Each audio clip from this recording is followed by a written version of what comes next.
From the College of Engineering at Oregon State University, this is Engineering Out Loud. Welcome back to Quest for Clean Water. I'm Rachel Robertson. In Episode 2, we're traveling back to 2019 when a group of us visited Bahman Abbasi at his bustling lab in Bend, Oregon. Okay, just say where we are, what we're looking at. We are now in the Water and Energy Technologies Laboratory, which is my lab. And it's about a 1,200 square feet lab, and it is set up to accommodate a number of experiments, new creative ideas, and all the students and the postdoc and the advisor. One thing that hadn't occurred to me until I saw his lab is that because Bahman was new to Oregon State, there was a lot of work he needed to do before he could even start the research. Building a multi-million-dollar lab from an empty space on a remote location, satellite campus. It's been hard work. It's been really difficult work. We had to schedule a long-term plan about exactly what we wanted to do and in what time frame in order to succeed in this. Doing this very much feels like you standing at the base of a mountain and looking at a peak. If you try to skip a step, you will never make it there. And if you don't plan it, if you don't go methodically around it, the odds of success dramatically diminish. You have to have a mountain metaphor if you live in Bend, right? Keep that metaphor in mind because it will come back later. But for now, just know that Bahman is an avid mountain hiker. Key to this adventure of setting up the lab was postdoc Sean Zhang. I'm pretty sure my postdoc experience in the past year is way different than most of my colleagues in different universities.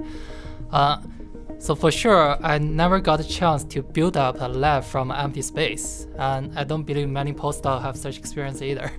Among the challenges they faced at the beginning were getting internet, power, water, and compressed air into the lab, all essential for their work. But they were also mindful of making it a comfortable space.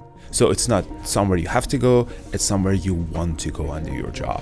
We actually accounted for the lighting. Where we're standing, where the students are, is where the direct sunlight is where they can see outside. I thought those would make a very pleasing environment. And critically, to leave some square footage for new creative ideas. Are you starting to get the picture? It's an open space larger than my first house. There's a cluster of student desks in one area, experiment stations in another, and a large conference table and whiteboards for collaborative work, all overseen by Bahman's desk at the entrance. But this is just the space. The heart of the lab is the people. Recruiting the students, recruiting the staff is by far the most important and interesting thing to do, and something that I spend a lot of time thinking about and doing is how do we identify the best undergraduate and graduate students as well as postdocs, and how do we entice and motivate them to come and help change the world here at OSU. I look for people who want to learn, who want to be here, and who look at this project and see the potential it has to help and save many lives all over the globe. I always tell everyone that I don't recruit talent, I recruit character. So my name is Mohammed Elhashimi. I'm Sandy Dennis. My name's Sean Zhang. Morgan Messer. Yeah, so my name is Jessica Cicada. I'm Hannah O'Hearn. My name is Elnaz Nikoi. So I'm Rachel Richards. I'm Tyler Hudson. I'm Deepak Sharma. Those are some of the many individuals who have contributed to this work and who I've interviewed over the years. Bahman cast a wide net to find the best students from all over the world. Here's Mohammed Elhashimi to explain why he wanted to work on this project. So what gets me up every day in the morning to work in this project is it has the huge scientific impact. Also, it has this huge humanitarian side. We want to save a huge amount of energy that is wasted on daily basis in water desalination technologies. We want to reduce the price of water, and most importantly, we want to provide the clean water for those people who go through daily struggle to provide clean water for their families. I've been working on voluntary works in many parts, in different parts in Africa. The smile you see in their faces by the end of the day is worth it. Although Mohammed's background was different from anyone else's on the team, I heard that same sentiment expressed over and over. They were all motivated by the bigger goal of making a difference in the world.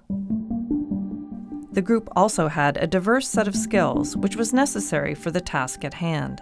We need heat exchanger experts. We need chemistry experts. We need additive manufacturing experts in order to build a single component.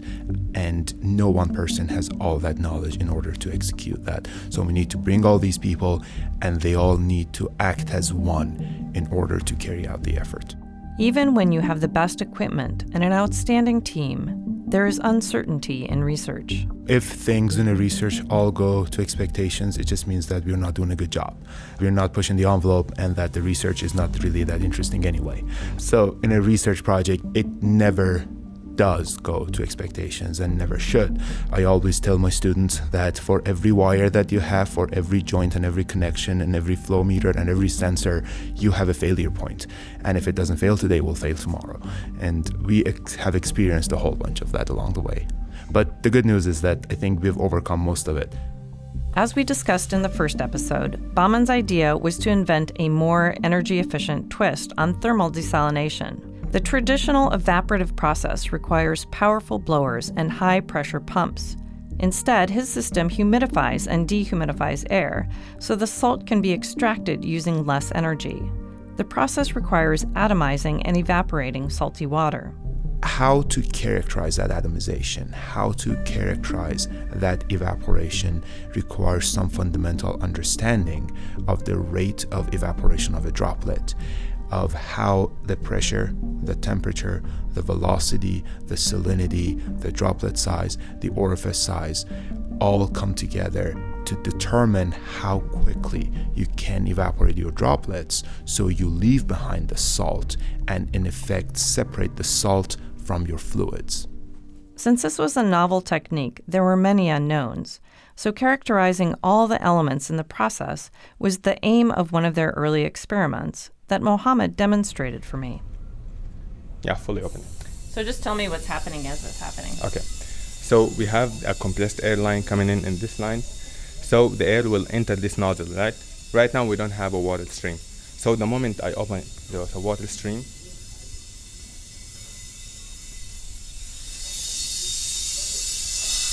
So when the compressed air line come in contact with the water line inside of the nozzle, the compressed air line will break the surface tension of the water. So we will have a small droplet spray at the outlet. And that's actually what we're looking for. That's what we want. Bahman summarized this experiment in our interview. So this benchtop experiment aims to inform us of how quickly, at what rate, we can evaporate those droplets in order to separate salts from the fluids. Knowing this will allow us to size the system and determine the operating conditions. What should our temperature be? What should our velocity be? What should our pressure be in order to achieve optimized evaporation rate? A critical component of the entire system is the thermal compressor that can run on low-grade energy such as solar power and produce high-pressure air to vaporize the salt water. So Bahman put a priority on making sure that would work. If we couldn't figure that out, if we couldn't solve that problem, the whole project could crumble. So even though contractually it was not obligated until year one, we decided to carry that effort out as quickly as we could. Just in case we were not successful, we would have a lot of time to find alternative routes around it or find solutions. The thermal compressor worked so well that Bahman realized the technology could be used for other applications. The team also applied for a patent, and in the meantime, Bahman spun the thermal compressor into another independent project. Let's not get distracted, though. We can talk about that another time. Beyond the advances in technology, Bahman points out that there is another goal of the research. The second goal that we have is to provide the best education possible for the students and postdocs at all levels. A lot of that education happens in the classroom, but a large part of that education happens in the lab when you face a real-world problem and you try to solve that problem. That was the case for Jessa Cicada, who is one of the 19 undergraduates who contributed to the research. It allows me to tie in a lot of the stuff that I'm learning in my classes, which is really helpful. That was the biggest struggle for me with engineering classes, like I didn't understand how they could be applicable beyond like basic labs or like the generic problems that they give you in class. I really love like the hands-on stuff, like preparing the test systems or making adjustments to the atomization systems. A little side note about Jessa is that she started out studying chemical engineering on the Corvallis campus, where she also did research. But then her involvement in a student club pulled her in a different direction.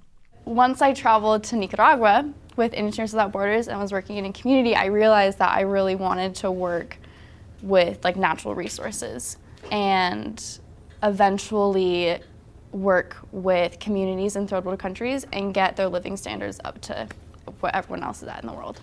Jessa switched to OSU Cascades when she discovered they have an energy systems engineering major, which aligned better with her life goals. In a future episode, I'll give you an update on where Jessa is now, years later, but first, let's return to the past.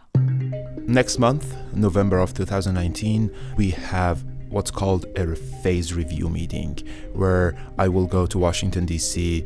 before the entire agency that has funded us to explain what we have done, and then they will decide upon continuation of this project. We are very confident that we have met all of our goals. Next year for me is to oversee and advise the team as we build the components and make sure that each component will meet its own performance metrics. Once that is done, we will bring all the components together into a system. We will integrate them, put a control system on it to make sure that the system will perform as planned and expected. As you may have figured out, since we have more episodes of this season, the review meeting went well, and the team moved on to the next phase of research. But look out, here comes 2020. Will the pandemic hold back progress? In the next episode, recorded from my back porch, Bahman fills us in on the desalination research and a twist on the technology. This episode was produced by me, Rachel Robertson, but I had tons of help along the way. Jens Odegaard and Johanna Carson went with me to Bend for this recording. Steve Franzel, Chris Palmer, and Owen Perry gave me awesome feedback, as always. And Cooper Mitchell helped with polishing the audio. If you want to see what the Water and Energy System Lab looks like, you can check out our bonus content at engineeringoutloud.oregonstate.edu.